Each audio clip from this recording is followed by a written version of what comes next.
Menta perlongan wara HP ke kubur. Bu ke Pakistan nyikitir tema China hakaput. Kadba nang smai ke India. Tong ini sangap. Bu artileri ke Pakistan hajan kaput jongka bagi India.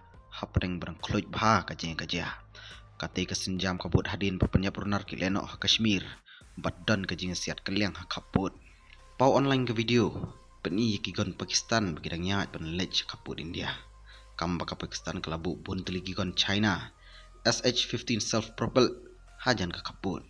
Betengga China pan pen ke jeng sibor jongka ha ke kam spai pan nakam tagi defense sector. Kasih beri data kapan ba export ke China ki tiar thma sejan sau putuli kiri ha padang usnam arja ke kendai bat arjar pulai.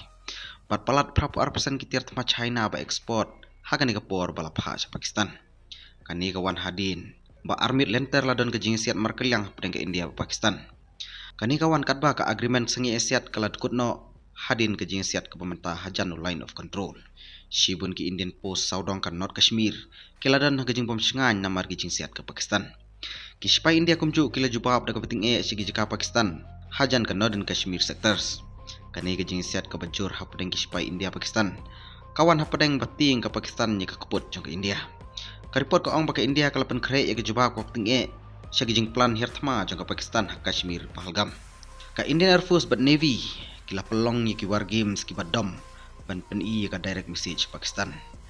Ka jing pelong ka Indian Air Force ya ka exercise akraman syajanu line of control.